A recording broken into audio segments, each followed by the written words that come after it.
Hello everyone, apex classes के digital platform पर आप सभी लोगों का हार्दिक स्वागत है। बच्चों, वीडियो के इस सेक्शन में मैं डिस्कस करने जा रहा हूं यकृत के बारे में। बेटा, किसके बारे में डिस्कस कर रहा हूं? यकृत के बारे में बात करूंगा। यकृत जो कि सबसे बड़ी बहिस्रावी ग्रंथि है। इससे पहले के वीडियो में मैंने आप लोगों को बता दिया था किसके बारे में, यकृत, अग्नाशय और ड्यूडेनम के कनेक्शन के बारे में डिस्कस करके बता दिया था मैंने आप लोगों को। अब हम लोग बात कर रहे हैं यकृत के बारे में, जो कि हमारे पास में दूसरी ग्रंथि है, बहिस्रावी ग्रंथि। पहली लार ग्रंथि हम लोग पढ़ चुके हैं। अब यकृत और इसके बाद तीसरी कौन सी रहेगी? अग्नाशय ग्रंथि। यहाँ पे हम इस वीडियो में हम लोग यकृत और यकृत की संरचना के बारे में वर्णन करेंगे। फिर एक वीडियो और लेंगे जिसके ऊपर हम लोग डिस्कस करेंगे किसके बारे में, यकृत के कार्य। तो देखिए आप लोग, यहाँ पे मैं डिस्कस करने जा रहा हूँ यकृत। क्या आ रहा है आपके पास में? यकृत, जिसकी बात कर रहे हैं अपन। तो यहाँ पे क्या आ रहा है आपके पास में? लीवर। लीवर के बारे में हम पहली पॉइंट क्या लिखेंगे इसके अंदर? लीवर जो है आपके पास में सबसे बड़ी बहिस्रावी ग्रंथि है। कैसी ग्रंथि है रे? बहिस्रावी। स्त्रावी लिखना है बेटा, स्त्रावणी हो गया है तो बेटा तो इसको हटा देते हैं अपन, कोई बात नहीं। बहिस्रावी ग्रंथि है। तो पहला बिंदु ये आ जाएगा मेरे पास में।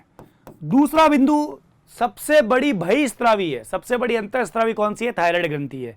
इसका वजन कितना होता है, भार कितना होता है? 1.2 से 1.6 किलोग्राम इसका क्या होता है आपके पास में? वजन रहेगा।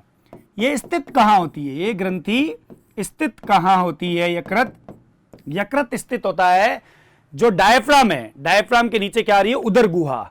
तो डायफ्राम के नीचे जो उदर गुहा है, उदर गुहा में राइट साइड में ये क्या होगा? स्थित होगा। तो अपन लोग क्या लिख देंगे? उदरीय गुहा में। उदरीय गुहा में डायफ्राम के ठीक नीचे की ओर राइट में, कहां पे? राइट साइड में उपस्थित होता है। क्या होता है? उपस्थित होता है।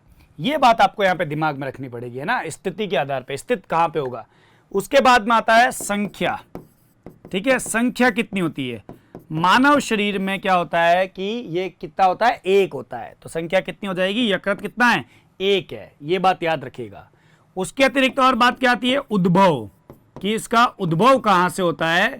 तो उद्भव के बारे में पहले भी आप लोगों को बता चुका हूं। जब हम मानव भ्रूणीय अवस्था में होता है तो मां के गर्भ के अंदर क्या होता है कि एक अवस्था आती है जिसमें क्या होता है? एक्टोडर्म, मेसोडर्म और एंडोडर्म, ये तीनों भ्रूणीय स्तर बनते हैं। और शरीर के अंदर समस्त अंगों का उद्भव इन तीनों में से किसी ना किसी एक स्तर से ही होता है। तो यकृत का उद्भव जो होता है वो भ्रूणीय एंडोडर्म से होता है। किससे होता है? भ्रूणीय एंडोडर्म से होगा। समझ गए मेरी बात को? भ्रूणीय एंडोडर्म से इसका क्या हो जाएगा? उद्भव हो जाएगा। ये बात आप ध्यान में रखिएगा। अब हम लोग यकृत के बारे में और बातचीत करने जाएं तो यकृत के बारे में एक बिंदु और लिखेंगे। यकृत तो है जो इसका स्त्रावण, यकृत का स्त्रावण क्या है आपके पास में? पित्त है। क्या है? मुख्य रूप से क्या आ जाएगा? पित्त, यानी जिसको अंग्रेजी में क्या कहते हैं? बाइल कहते हैं। क्या कहते हैं बच्चे? बाइल कहते हैं। समझ गए मेरी बात को? उसके अलावा जो ये पित्त है इसका संश्लेषण तो यकृत करता है, परंतु इस पित्त को संग्रहित करने का कार्य कौन करता है? पित्ताशय में होता है। तो क्या लिखूंगा मैं यहाँ पे? पित्त का संग्रहण पित्ताशय में होता है। कहाँ होता है? पित्ताशय। पित्ताशय को अंग्रेजी में क्या कहते हैं बेटा? यहां लिख रहा हूं, देखिएगा, गॉल ब्लैडर कहते हैं। क्या कहते हैं? Gall bladder. पित्ताशय में होता है। पताशा नहीं है रे, पित्ताशय है, ध्यान रख लेना रे अच्छी तरीके से। तो ये कुछ बिंदु मैंने क्या किया आपको सामान्य तौर पे यकृत के बारे में बताए हैं। यकृत के बारे में सामान्य बिंदु क्या बताएं? यकृत सबसे बड़ी क्या है आपके पास में? बहिस्रावी ग्रंथि होती है। समझ रहे मेरी बात को? कैसी ग्रंथि है आपके पास में? बहिस्रावी ग्रंथि है। इसका भार लगभग कितना है? 1.2 से 1.6 किलोग्राम है। ये स्थित कहाँ होती है? उदरीय गुहा के ठीक नीचे, डायफ्राम के ठीक नीचे क्या होती है, राइट साइड में होती है। इसका उद्भव कौन से स्तर से होता है, संख्या कितनी होती है इसकी, संख्या इसकी होती है 1। उद्भव कहां से होता है इसका, भ्रूणीय एंडोडर्म से इसका उद्भव होता है। इसका मुख्य स्त्रावण क्या है बेटा, पित्त यानी बाइल है। पित्त का संग्रहण कहां होता है, गॉल ब्लैडर में, यानी कि पित्ताशय के अंदर इसका संग्रहण होता है। तो ये मैंने आपको सबसे प्रारंभ की जानकारी दी है। यकृत के बारे में और बात करते हैं। यकृत के बारे में पिछले वीडियो में बताया था मैंने आप लोगों को, 2 मुख्य पालियां पाई जाती है यकृत में, और 2 जो पालियां पाई जा रही है यकृत के अंदर, उसमें से एक होती है आपके पास में राइट पाली और एक होती है उसमें क्या, लेफ्ट पाली। तो यहां पे आपके पास में कितनी आ जाएगी, आपके पास में 2 पालियां पाई जाती है। तो यकृत में मुख्य कितनी पालियां होती है, मुख्य 2 पालियां पाई जाती है। ठीक है, 2 पालियां पाई जाती है। एक पाली जो होती है वो आपके पास में होती है राइट लोब, यानी कि राइट पाली। ठीक है, राइट लोब जिसको अपन बोलते हैं, लोब का मतलब होता है बेटा क्या, पाली। ठीक है, और एक होता है आपके पास में कौन सा, लेफ्ट लोब। लेफ्ट लोब मतलब हो गया लेफ्ट पाली। समझ गए मेरी बात को। तो इन दोनों में से जो राइट वाली पाली होती है वो आपके पास में क्या होती है, बड़ी होती है। तो राइट वाली पाली क्या हो जाएगी आपके पास में, इसको अपन बड़ी पाली कहते हैं। और इसको अपन क्या कहेंगे, ये आपके पास में कैसी पाली हो जाएगी, छोटी पाली। समझ गए मेरी बात को, ये बात आप ध्यान रखिएगा। अब जो पित्ताशय है वो राइट पाली में उपस्थित होता है या पाया जाता है। तो यहां पे लिखेंगे हम लोग क्या, पित्ताशय राइट लोब में पाया जाता है। क्या होता है, राइट लोब में पाया जाता है। ये बात आपको यहां पे ध्यान रखनी है। और आप जानते हैं कि पित्ताशय के अंदर क्या स्टोर रहता है, क्या रहता है बेटा, पित्ताशय में जो चीज स्टोर रहती है वो आपके पास में है पित्त। क्या है आपके पास में, पित्त स्टोर रहेगा। ये बात आपको यहाँ पे ध्यान रखनी होगी। ठीक है, तो इसमें मुख्य रूप से 2 पालियां, इसके अलावा 2 अन्य छोटी पालियां और होती है। ये बड़ी पालियां हैं, इसके अलावा 2 छोटी पालियां और होती है। इसको क्वाड्रेट और क्वाडेट बोलते हैं, परंतु इसका अध्ययन आप लोग MBBS में जाकर के बच्चों बहुत अच्छे से कर लेना। ठीक है ना। अभी हम लोग इसके बारे में और बात करते हैं, यकृत के बारे में ही। यकृत का स्त्रावण मैंने बता दिया आप लोगों को। जो पित्त है वो लगभग 500 ml प्रतिदिन स्त्रावित होता है, और पित्ताशय में पित्त केवल और केवल 30 से 50 ml संग्रहित रह सकता है, जिसके बारे में मैं आगे लिख दूंगा। ठीक है, अब अपन बात करते हैं यकृत की संरचना कैसी होती है। यकृत की संरचना की मैं बात करने जा रहा हूं। तो यकृत आपके पास में क्या होता है कि षटकोणीय या बहुभुजीय आकृति का होता है। अगर मैं आंतरिक तरीके से देखूं या आंतरिकी की बात करूं, तो आंतरिक अध्ययन में मैं इसकी बात करूंगा। तो यकृत जो है आपके पास में वो कैसी आकृति का आ जाएगा बेटा, आपके पास में षटकोणीय, या कैसा आ जाएगा आपके पास में, षटकोणीय आ जाएगा, या आप बहुभुजीय भी कह सकते हो आप लोग। मैं षटकोणीय के ऊपर यहाँ पे अप्लाई कर रहा हूँ, देखते रहिएगा बेटा। अपन इसके बारे में हम विवरण भी लिखते जाएंगे, यकृत की संरचना के बारे में साथ ही साथ में। ठीक है, और चित्र के माध्यम से भी समझते जाएंगे। तो अगर मैं इसका विवरण भी साथ साथ में लिखता हूं, तो यहाँ पे पहले मैं हेडिंग लगा देता हूं। क्या लिख देता हूं, यकृत की संरचना। ठीक है, यकृत की संरचना की बात कर रहे हैं, आंतरिक संरचना की हम लोग डिस्कस करने जा रहे हैं। देखिएगा आप लोग यहाँ पे, यकृत की संरचना में सबसे 1 नंबर का पॉइंट आपके पास में कौन सा है कि इसकी संरचना कैसी होती है, षटकोणीय होती है। क्या होती है आपके पास में, षटकोणीय, या क्या आ जाएगी, बहुभुजीय होती है। क्या होती है आपके पास में, बहुभुजीय होगी। समझना इस बात को, हेक्सागोनल और क्या हो जाएगी, पॉलीगोनल स्ट्रक्चर हो जाएगी इसकी यकृत की संरचना में। अब यकृत की संरचना जो हम पढ़ रहे हैं, यकृत के बाहर की तरफ क्या होता है, तंतुमय संयोजी उत्तक का क्या होता है आपके पास में, जाल पाया जाता है, या तंतुमय संयोजी उत्तक पाए जाते हैं। और ये तंतुमय संयोजी उत्तक क्या करते हैं, यकृत को अपनी आकृति में ढले रहने के लिए मजबूर कर देते हैं, यानी कि यकृत की आकृति को मेंटेन रखते हैं, जैसी आकृति है वैसी। अर्थात ये एक संपुट यानी कैप्सूल के आकार जैसी संरचना बना देते हैं, और उस कैप्सूल को कहते हैं अपन क्या, गिल्सन्स कैप्सूल। तो कैसे हम इसके अंदर प्रदर्शित करेंगे, देखना जरा। इसके बाहर की तरफ आपके पास में जो रहता है वो रहेगा आपके पास में फाइबर्स, जैसे इस तरीके से। कौन से रहेंगे ये आपके पास में, फाइब्रस मतलब हो गया आपके पास में तंतुमय संयोजी उत्तक।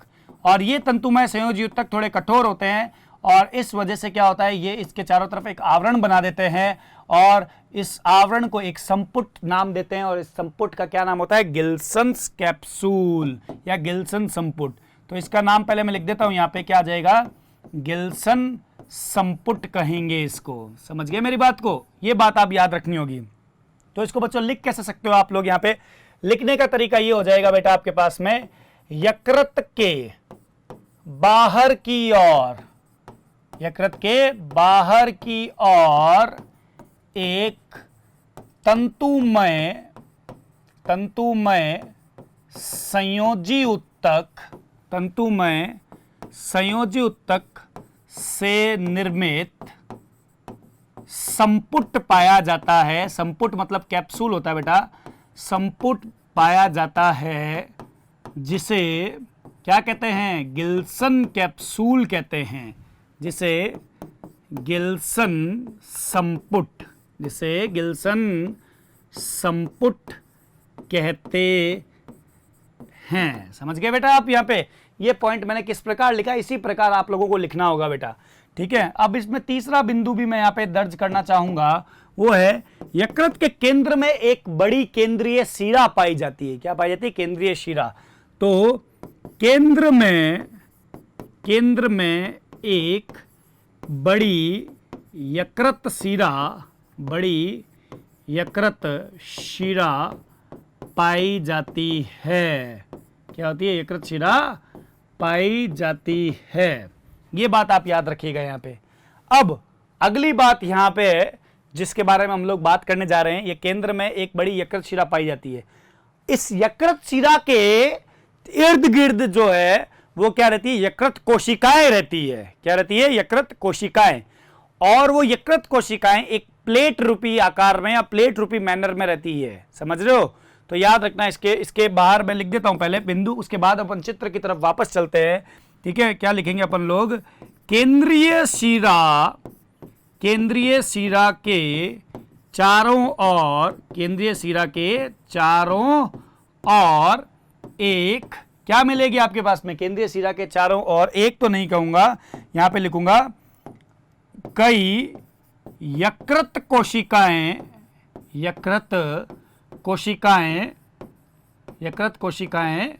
क्या होती है, प्लेट रूपी आकार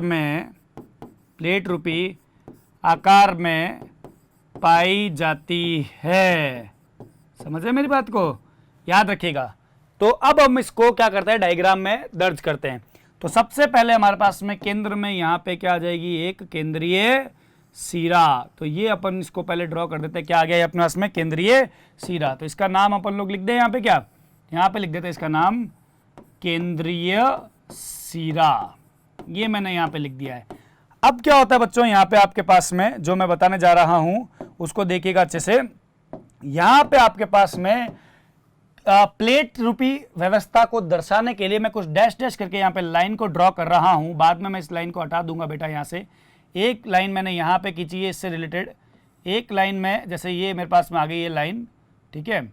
अब मैं क्या कर रहा हूँ, एक लाइन यहाँ पे खींच देता हूँ, उसके बाद मैं एक लाइन यहाँ खींच रहा हूँ। ये सब लाइन मैं मिटा दूंगा बेटा, आप लोग बनाइएगा मत इस लाइन को, ये सिर्फ समझाने के लिए बता रहा हूँ, ठीक है। उसके बाद में अभी आप यहाँ से मिटा दूंगा। मैं क्यों बता रहा हूं मैं ये, ताकि क्या हो बेटा, आपको पता लगे कि यकृत कोशिकाएं किस प्रकार व्यवस्थित रहती है और मुझे भी क्या होगा बेटा, एक आइडिया लग जाएगा। देखिए यकृत कोशिकाएं यहाँ पे कुछ इस प्रकार व्यवस्थित होती है और ये जैसे खुली हुई है तो इसके अंदर क्या होता है बेटा, छिद्र उपस्थित होते हैं और प्रत्येक यकृत कोशिका से दूसरी यकृत कोशिका के मध्य में क्या होता है, अवकाश भी पाया जाता है। कुछ इस प्रकार यकृत कोशिकाएं व्यवस्थित रहती है। और भी दर्शा देता हूं मैं थोड़ी थोड़ी, ताकि आप लोगों को एक क्या हो, आइडिया मिल जाए। समझ गए बेटा। तो यहाँ पे हम लोग यकृत कोशिका, और यकृत कोशिका एक प्लेट रूपी मैनर में या प्लेट रूपी आकार में व्यवस्थित रहती है, इसलिए हम लोग इसको इस प्रकार दर्शा रहे हैं, एकदम सिस्टमेटिक या सम्मित यानी ज्यामिति की तरह से देखते हुए, ठीक है। तो ये आप थोड़ा सा यहाँ पे ख्याल रखिएगा। ये मैंने आपके यहाँ पे पूरी रूप से क्या कर दी है, यकृत कोशिकाएं को दर्शा दिया है। इधर भी दर्शा देता हूँ, इसको क्यों छोड़ें बेचारे को, यहाँ पे हम लोग इसके बारे में भी बता देते हैं। तो ये क्या बन गई आपके पास में, यकृत कोशिका बन गई। यकृत कोशिका बनने के बाद में मैं क्या करता हूँ, इस बीच वाली लाइन को हटा देता हूँ। ओह सॉरी, ये हट गया, रुक जाओ, ये हटा देते हैं और फिर से हट गया, ठीक है। ये हट गई यहाँ से, ये हट गई यहाँ से, ये हट गई यहाँ से, ये यहाँ से हट गया और ये कोशिका गायब हो गई, वापस ले आए। जादू है हमारे पास, क्योंकि हमारे पास डिजिटल बोर्ड है तो हम कुछ भी जादू कर सकते हैं यहाँ पे। और फिर से हट गई तो फिर से ले आते हैं, ठीक है, फिर हट गई तो फिर ले आते हैं। इसको हटा देते हैं यार, वो नहीं हट रही तो, ठीक है। तो और उसके बाद में इसको हटा दिया। आजा भाई, आजा आजा आजा, अरे आजा आजा, गायब हो रहा है तो इसको पड़ा रहने दो या तो, है ना, क्योंकि गायब हो रहा है तो फिर अपन क्या कर सकते हैं, बार बार हट गया हट गया हट गया। चलो बधाई हो बधाई हो बधाई हो बेटा, बधाई हो, आपको भी बधाई हो, ठीक है। तो यहाँ पे अपन क्या करते हैं, इसका नाम लिख देते हैं। ये आपके पास में कौन सी कोशिकाएं आ जाएगी बेटा, यकृत कोशिकाएं। कौन सी आ जाएगी, यकृत कोशिकाएं। समझ रहे हो मेरी बात को, यकृत कोशिकाएं हैं ये। और ये प्लेट रूपी आकार में क्या है, केंद्रीय शिरा के चारों ओर उपस्थित है। समझ गए इस बात को। अब मैं आपको ये समझाना चाह रहा हूं कि ये जो आपके पास में चीज आ रही है, ये इस प्रकार जो व्यवस्थित हो रखी है, ये पूरी कॉर्ड की तरह दिख रहा है आपको, ये वाली कॉर्ड की तरह। ये एक क्या होता है, रज्जुक, पूरा एक क्या होता है, रज्जुक कहलाता है। यहां से लेकर के यहां तक पूरा एक क्या कहलाता है, यकृत रज्जुक कहलाता है। क्या कहलाता है, यकृत रज्जुक। तो मैं इसका नाम भी यहाँ पे दर्ज करना चाहूंगा, और इसको लिखने के लिए मैं इसको नीचे ऐसे बना देता हूं ताकि आपको आइडिया रहे कि मैं किसको दर्शाना चाह रहा हूं। तो ये क्या आ जाएगा मेरे पास में, यकृत रज्जुक। समझ गए मेरी बात को। इसको हेपेटिक कॉर्ड बोलते हैं, पूरी कंप्लीट स्ट्रक्चर को, एक कंप्लीट एक प्लेट को बोला हुआ है नाम। यहां तक तो बात समझ में आ जाती है। अब क्या होता है बेटा कि ये एक प्लेट है, इसका चित्र मैं अलग से दर्शाता हूं और उसके बारे में मैं आपको समझाने का प्रयास करता हूं। तो देखिएगा आप, उसका एक प्लेट का चित्र मैं यहां पे अलग से दर्शा देता हूं। 1 2 3, 1 2 3, ये आ गया आपके पास में। मैं 3-3 कोशिकाएं लेकर के ही समझा रहा हूं आपको, आप समझिएगा। यकृत कोशिकाओं में से पित्त का स्त्रावण होता है। यकृत कोशिकाओं में सूक्ष्म छिद्र पाए जाते हैं, उन छिद्र के माध्यम से क्या होता है, पित्त का स्त्रावण होता है। और यही पित्त होता है वो आगे बढ़ करके क्या होता है, यकृत नलिका में या हेपेटिक नलिका में खुलता है। समझ रहे हो मेरी बात को, जो कल भी बताई थी आप लोगों को वीडियो में, ठीक है। तो यहां पे आपके पास में जो एक यकृत कोशिका से दूसरी यकृत कोशिका के मध्य में क्या होता है बेटा, यहां पे जैसे ये अवकाश दिख रहा है आपको, ये अवकाश पाया जाता है। इस अवकाश को बोलते हैं यकृत कैनालिकुली। क्या बोलते हैं बेटा इसको, यकृत कैनालिकुली। तो यहां पे आपके पास में आ जाएगा यकृत कैनालिकुली। समझ गए, यकृत कैनालिकुली। ये आपको दिमाग में रखना पड़ेगा। 2 यकृत कोशिकाओं के मध्य जो अवकाश है उसको क्या बोला है मैंने, यकृत कैनालिकुली का नाम दिया है। बात समझ में आ गई क्या, है ना। अब क्या होता है, यकृत कोशिका किसका स्त्रावण कर रही है, यकृत कोशिका पित्त का स्त्रावण कर रही है। ये पित्त क्या होता है, इन कोशिकाओं से निकलता हुआ ऊपर की ओर बढ़ता है। कहां बढ़ता है, ऊपर की ओर। और प्रत्येक प्लेट जब खत्म होती है तो ऊपर की ओर एक छोटी सी यहां पे एक नलिका होती है, या नलिका रूपी एक संरचना होती है, जिसको हम लोग बोलते हैं हैरिंगसन की नलिका। क्या बोलते हैं, ये हो गई आपके पास में क्या, हैरिंगसन, हैरिंगसन की नलिका। इसको क्या बोलेंगे अपन, हैरिंगसन की नलिका। और इस नलिका में क्या होता है बेटा, आपके पास में सारा पित्त जमा हो जाता है। क्या होता है आपके पास में, सारा पित्त जमा हो जाएगा। और इस नलिका के ऊपर की ओर क्या होती है, एक और नलिका होती है कुछ इस प्रकार, और इसको कहते हैं अपन क्या, यकृत नलिका। क्या कहते हैं इसको, यकृत नलिका का नाम देते हैं। तो यहां पे मैं इसका नाम यहां लिख देता हूं, क्या आ जाएगा, यकृत नलिका। समझ गए मेरी बात को। तो ये चीजों को जो मैंने यहां से इतना चित्र लेकर के अलग से दर्शाया है बेटा, इतना चित्र लेकर के यहां पे दर्शाया है। समझ लो, इतना चित्र लेकर के मैंने यहां पे दर्शाया है। अब जो चित्र मैंने लेकर के यहां पे दर्शाया है आपको, इन चित्र के अंदर जो नाम लिखे हैं उसको मैं इस चित्र में अप्लाई करना चाहूंगा, और इस चित्र के माध्यम से भी समझते हैं। तो अगर मैं यहां कहूं आप लोगों को कि ये जो अवकाश नजर आ रहा है बीच बीच में यहां पे, तो ये आपके पास में क्या है, ये आपके पास में होगा यकृत कैनालिकुली। और ऊपर की तरफ आपके पास में यहाँ पे नलिका रूपी संरचना हो जाएगी, उसको क्या कहेंगे अपन, हैरिंगसन नलिका। और हैरिंगसन नलिका के यहाँ ऊपर की तरफ आपके पास में क्या रहेगी, आपके पास में यकृत नलिका। क्या रहेगी आपके पास में, यकृत नलिका रहेगी। तो ये बात आपको दिमाग में रखनी होगी। ये आपके पास में है क्या, यकृत कैनालिकुली, कैनालिकुली, यकृत कैनालिकुली, ये आपके पास में आ गई। ठीक है, इसको कहेंगे अपन क्या, हैरिंगसन की नलिका, जो यहीं पे बता दिया मैंने आपको।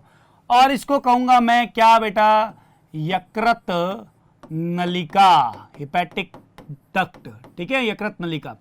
अब यहां पे क्या हो रहा है बेटा, आप लोगों को देखना होगा कि पित्त जो है वो कहां पे जाएगा, यहां से पित्त निकला और ये पित्त आगे आगे आगे आगे आगे बढ़ता हुआ कहां जाएगा, यहां ऊपर की ओर जाएगा। और यहां से क्या होगा, यकृत नलिका इसको ग्रहण करेगी और क्या करेगी, आगे सप्लाई करेगी। समझ गए क्या बेटा, आप लोग समझ गए? ये बात आपको यहां पे ख्याल रखनी होगी। अब एक बात दिमाग में आती है आप लोगों को भी और मेरे भी, क्या ये यकृत नलिका केवल यहां होगी? तो ऐसा नहीं है, यकृत नलिका यहां पे भी होगी, यहां पे भी होगी, यहां पे भी होगी, यहां भी होगी और यहां भी होगी। सभी जगह पे यकृत नलिकाएं पाई जाएगी। बात समझ में आ गई यहां पे बेटा? ये बात आपको यहां पे समझनी जरूरी थी। एक और खास बात जो भी मैं बता रहा हूं आपको, ये जो यकृत कोशिकाएं होती है जो बताइए, इसके इर्द गिर्द में कुछ वसीय कोशिका भी पाई जाती है। और वसीय कोशिका का मुख्य कार्य होता है वसा का संग्रहण करना। तो यहां पे मैं कुछ क्या करता हूं, वसीय कोशिका भी बना देता हूं, जिससे मेरे को थोड़ा सा आइडिया लग जाए। ये आपके पास में क्या आ रही है, कुछ वसीय कोशिका भी यकृत कोशिका के आसपास या इर्द गिर्द पाई जाती है। समझ में आई बेटा आप लोगों को बात? तो ये बात आप दिमाग में रखिएगा, ठीक है, ये बात आपको यहाँ पे दिमाग में रखनी होगी। तो मैं इसका भी नामकरण यहाँ लिख दूं, क्या लिख देता हूं, वसीय कोशिका। क्या लिख देता हूं मैं यहाँ पे, वसीय कोशिका। यहां तक बात समझ में आ गई होगी आपको। तो इतना पहले विवरण लिखते हैं थोड़ा, फिर और बातें करेंगे अपन इसके बारे में। केंद्रीय शिरा की बात मैंने लिख दी थी यहाँ पे, मैं कुछ बिंदु और दर्ज करना चाह रहा हूं यहाँ पे, देखिएगा आप लोग। यकृत कोशिका में ग्लाइकोजन संग्रहित रहता है, ग्लाइकोजन, तथा वसीय कोशिका में क्या संग्रहित रहता है, वसा का संग्रहण होता है। क्या होता है, वसा का संग्रहण होता है। तो याद रखना, दो कार्य तो यहीं निकल गए, यकृत ग्लाइकोजन को संग्रहित कर रहा है और साथ ही साथ में क्या कर रहा है, यकृत में ही जो वसीय कोशिका किसका संग्रहण कर रही है, वसा का संग्रहण करने का कार्य कर रही है। आगे क्या बात समझ में आ गई ना, बात समझ में? अब देखिए, और हम लोगों ने क्या लिखा था इसमें, केंद्रीय शिरा के बाहर की तरफ क्या हो रही है कि यकृत मिल रहा है, यकृत की कोशिकाएं पाई जा रही है, जो एक प्लेट के आकार में क्या है, व्यवस्थित है, गुच्छे के तौर पे। अब मैं बता देता हूं, यकृत कोशिकाओं जो मैंने बताया है उसके बारे में लिख रहा हूं। यकृत कोशिकाओं के मध्य के अवकाश को यकृत कैनालिकुली कहते हैं। क्या कहते हैं, कैनालिकुली कहते हैं। ये बात आपको यहाँ पे ख्याल रखनी होगी, समझ गए? याद रखिएगा इस बात को। दूसरा बिंदु है यहाँ पे, यकृत कोशिकाओं में कुछ सूक्ष्म छिद्र पाए जाते हैं, कुछ सूक्ष्म छिद्र पाए जाते हैं जिनसे पित्त का स्त्रावण होता है, पित्त का स्त्रावण होता है। याद रखना इस बात को, रख लोगे बात याद आप इस चीज को, पित्त का स्त्रावण होता है। अब आपको पता है कि ये समस्त पित्त कहां जाएगा, ये समस्त पित्त हैरिंगसन नलिका के माध्यम से पित्त नलिका, या कह सकते हैं अपन किसमें, यकृत नलिका में खुलता है, यकृत नलिका में खुलता है या जाता है। समझ रहे हो मेरी बात को? याद रखना इस चीज को। और आपको पता है कि यकृत नलिका आगे जाकर के क्या कहां पे जाएगी, अग्नाशय के साथ में मिश्रित होकर के ड्यूडेनम, छोटी आंत के प्रथम भाग में खुलेगी। समझ रहे हैं मेरी बात को? ये तो ये बात आप ध्यान रखिएगा। अब हम अगर चित्र के माध्यम से देख लें और बातें इसमें जानने के लिए, तो मैं ये बता देता हूं आप लोगों को कि जो यहां पे आप लोगों को अवकाश नजर आ रहा है इनके, और यहां पे बीच में देखो ये रहा अवकाश, ये रहा अवकाश, ये अवकाश नजर आ रहा है, ये अवकाश, यहाँ पे अवकाश आ रहा है, इस अवकाश को कहते हैं यकृत कोटर। क्या कहते हैं? यकृत कोटर। तो मैं यहाँ पे इस अवकाश का क्या नाम लिख दूं? इस अवकाश को क्या कहते हैं? यहाँ पे इस अवकाश को कहा जाता है यकृत कोटर। क्या कहेंगे? यकृत कोटर नाम देंगे। समझ गए मेरी बात को? इस यकृत कोटर में क्या होता है? इस यकृत कोटर में संयोजी उत्तक भरा रहता है। क्या कौन भरा रहता है? संयोजी उत्तक। तो क्या मैं यहाँ पे बीच बीच में यहाँ पे क्या कर सकता हूँ पूरा, जैसे कि अगर या तो अपन इसको ऐसे कर दें कि अपन क्या करते हैं, इसको भर देते हैं पूरा, ठीक है। यहाँ पे क्या होगा? संयोजी उत्तक क्या होगा आपके पास में? ये जो मैं बना रहा हूँ देखिएगा जरा, यहाँ पे बीच बीच में यहाँ पे क्या रहेगा? संयोजी उत्तक रहेगा इस प्रकार से, ठीक है। थोड़ा थोड़ा बना के बता देता हूँ आपको ताकि आपको आइडिया लग जाए कि यहाँ पे ये व्यवस्थित है। ये बात समझना आप लोग, है ना। तो ये चीज आपके पास में आ रही है। यकृत में क्या आ रहा है? संयोजी उत्तक है। इन संयोजी उत्तक के बीच बीच में कुछ कोशिकाएं पाई जाती है और उन कोशिकाओं को अपन कहते हैं कुफ्फर कोशिकाएं। बहुत इंपॉर्टेंट है। क्या कहते हैं? कुफ्फर कोशिकाएं। देखिएगा जरा, मैं यहाँ पे कुछ कोशिकाओं को दर्शा रहा हूं। यकृत कोटर के बीच बीच में यहाँ पे मिलती है कुछ कोशिकाएं जिनको अपन क्या नाम देंगे?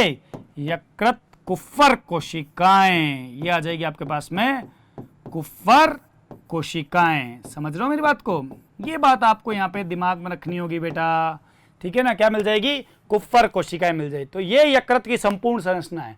कुफ्फर कोशिका हमेशा क्या होती है आपके पास में? फैगोसाइटिक इन नेचर होती है, मतलब भक्षण की क्रिया का कार्य करती है। ये शरीर में उपस्थित जो रुधिर कोशिकाएं हैं जो मृत हो गई है उनका भक्षण करेगी, साथ ही साथ में जीवाणुओं का भक्षण करके भी उनको खत्म कर देगी। समझ में मेरी बात को? तो ये बातें जो है अपने पास में अपन इसके अंदर लिखना चाहेंगे एक बार। तो यहाँ पे मैं आपको दर्शा देता हूँ कि एक जो अपने पास में आ रहा है, क्या नाम है? यकृत प्लेट, प्लेट कह दो या यकृत रज्जु। यकृत रज्जु के मध्य एक यकृत रज्जु के मध्य कुछ अवकाश पाया जाता है। अवकाश पाया जाता है जिसे क्या कहते हैं? जिसे अपन क्या कह रहे हैं? कौन सा कोटर कह रहे हैं? यकृत कोटर कहते हैं। यकृत कोटर कहते हैं। आगे बात समझ में यहाँ पे आपको? यकृत कोटर, इस कोटर में कुफ्फर कोशिकाएं पाई जाती है, ठीक है। कुफ्फर कोशिकाएं पाई जाती है। समझो, इसका कार्य हम लोग आगे लिख देंगे बेटा, कुफ्फर कोशिकाओं का कार्य। अब मैं कुछ बिंदु और बताने जा रहा हूं जो यकृत वाले में अपने रह गए हैं। वो है यकृत नलिका। यकृत नलिका के समीप एक बड़ी, यकृत नलिका के समीप एक बड़ी यकृत शिरा, एक बड़ी यकृत शिरा पाई जाती है। यकृत शिरा पाई जाती है तथा यकृत शिरा के पास, यकृत शिरा के पास एक यकृत धमनी भी पाई जाती है। क्या पाई जाती है? धमनी भी पाई जाती है। समझ गए मेरी बात को? इसको चित्र में कहां दर्शा सकता हूं? देखिएगा जरा, इधर आप लोग चित्र भी बता देता हूं। चित्र में ये चीज यहां पे शो होगी इस जगह पे, ठीक है। और मेरे को इससे थोड़ा बड़ा बनाना पड़ेगा। यहाँ पे बड़ी होती है ये आपके पास में कौन? यकृत वाहिनी। समझ रहे हैं मेरी बात को? यकृत शिरा, ये वाली बड़ी वाली, ये आपके पास में क्या है? यकृत शिरा। और इसके ठीक समीप में यहाँ पे बनाता हूं क्या? इसके ठीक समीप मिलेगी मेरे पास में कौन सी? यकृत धमनी। तो ये दोनों आपके पास में आ रहे हैं। इनका नाम मैं लिखना चाहूंगा, तो इसका तो मैं यहाँ लिख दूंगा यकृत शिरा, और इसका नाम मैं यहाँ लिख दूंगा यकृत धमनी। क्या लिख दूंगा? यकृत धमनी। तो इस प्रकार ये यकृत का चित्र पूर्ण रूप से यहाँ पे संपूर्ण होगा, है ना। यकृत के चित्र में मैंने आपको बताया है, क्या क्या बताया है इसको एक बार वापस से देख लीजिए आप लोग फटाफट से, जिससे आपको एक आइडिया लग जाए। यहाँ पे सेंटर में आपके पास में क्या रहती है, एक यकृत क्या रहती है, केंद्रीय शिरा रहती है, केंद्रीय शिरा। और ऊपर की ओर आपके पास में यहाँ पे प्लेट रूपी आकार में कौन रहती है, आपके पास में यकृत कोशिकाएं व्यवस्थित रहती है। यकृत कोशिकाओं के मध्य क्या होता है आपके पास में कि कुछ स्पेस पाया जाता है, आपको नजर आ रहा होगा ये स्पेस, इसको यकृत कैनालिकुली के नाम से जानते हैं, ठीक है। यकृत कैनालिकुली के बाद में यहाँ पे जो यकृत कोशिका में सूक्ष्म छिद्र होते हैं उनसे बाइल निकलता है, पित्त, और ये पित्त होता है वो ऊपर की तरफ बढ़ता हुआ हैरिंगसन की नलिका में जाता है। हैरिंगसन की नलिका आगे जाकर के कहाँ पे खुलती है, यकृत नलिका में खुलती है। कहाँ पे खुलती है, यकृत नलिका के अंदर खुलेगी। उसके बाद में मैंने आप लोगों को यहाँ पे बताया कि जो एक यकृत प्लेट और दूसरी यकृत प्लेट के बीच में जो अवकाश होता है उसको अपन क्या कहते हैं, यकृत क्या कहते हैं, कोटर कहते हैं। इस यकृत कोटर में वसीय कुप्फर कोशिकाएं पाई जाती है। कौन सी कोशिका पाई जाती है, कुप्फर कोशिका पाई जाती है। समझ में आ रही बात। भ्रूणीय कुप्फर कोशिकाएं भक्षण का कार्य करती है, वो मैं आपको कार्य वाले में चैप्टर में यकृत के कार्य में जरूर पढ़ाऊंगा। जो यकृत कोशिका होती है उसके समीप कुछ कुछ आपके पास में यहाँ पे इस जगह पे इस स्थान पर यहाँ पे इन स्थान पे क्या होती है, वसीय कोशिकाएं भी पाई जाती है, जो वसा का क्या करती है, संग्रहण करने का कार्य करती है। समझ रहे ना मेरी बात को। तो ये संपूर्ण जानकारी, और इस प्रकार मैंने एक अलग से चित्र लेकर के भी आपको बताया ताकि आपको एक आइडिया लग जाए कि किस प्रकार हम यकृत के बारे में बातचीत कर रहे हैं। यहाँ पे बच्चों आपको यकृत के बारे में इतनी बातें समझ में आ गई होगी। पूरी थ्योरेटिकल मैंने आपको बता दी है बात, सारी की सारी हमने थ्योरेटिकली भी बात कर ली है। कहाँ स्थित होता है, कहाँ से उद्भव होता है, कितना इसका वजन होता है, किसका संग्रहण कहाँ होता है और कौन सी चीज़ का स्त्रावण करता है, ये संपूर्ण बातें भी हमने यहाँ पे देख ली। उसके बाद में हम लोगों ने इसकी पालियों के बारे में देखा, चित्र के बारे में देखा, और चित्र का पूरी संरचना को मैंने यहाँ पे आपके पास में लिख करके पूरा समझा दिया है। बच्चों आप लोग इसके एकदम परफेक्टली कुछ नोट्स तैयार कीजिएगा, ठीक है। आप अगर इसके नोट्स तैयार करोगे तो आपको बहुत अच्छे से पढ़ने को मिलेगा यकृत के बारे में। अब बच्चों मैं अगले वीडियो में आप लोगों को जो बताऊंगा वो है आपके पास में क्या, यकृत के कार्य। आप सोचोगे कि यकृत के कार्य इतने बड़े हैं क्या कि जो सर अलग से एक वीडियो बना रहे हैं, तो आपको मैं बता देता हूं कि यकृत के कार्य अपने आप में बहुत ज़्यादा बड़े हैं, जिसके बारे में हम बात करेंगे। बहुत ही इंपॉर्टेंट है, राजस्थान बोर्ड और कंपटीशन में इसका क्वेश्चन आता ही आता है, ठीक है ना। तो आप लोग बहुत अच्छे से उसको समझने का प्रयास कीजिएगा। बात समझ आ रही मेरी आप लोगों को, तो ये बात आप याद रखिए। और हमारे चैनल को लाइक कीजिए, मेरे वीडियो को शेयर कीजिए, लाइक कीजिए और चैनल को सब्सक्राइब कीजिए, और कमेंट सेक्शन में कमेंट ड्रॉप कीजिए। अगर आपको कोई भी डाउट रहता है तो डेफिनेटली मैं सॉल्व करूँगा, मैं, ठीक है ना, आपको बता रहा हूँ यहाँ पे। तो ये बात आप ध्यान रखिएगा, समझे बेटा। धन्यवाद।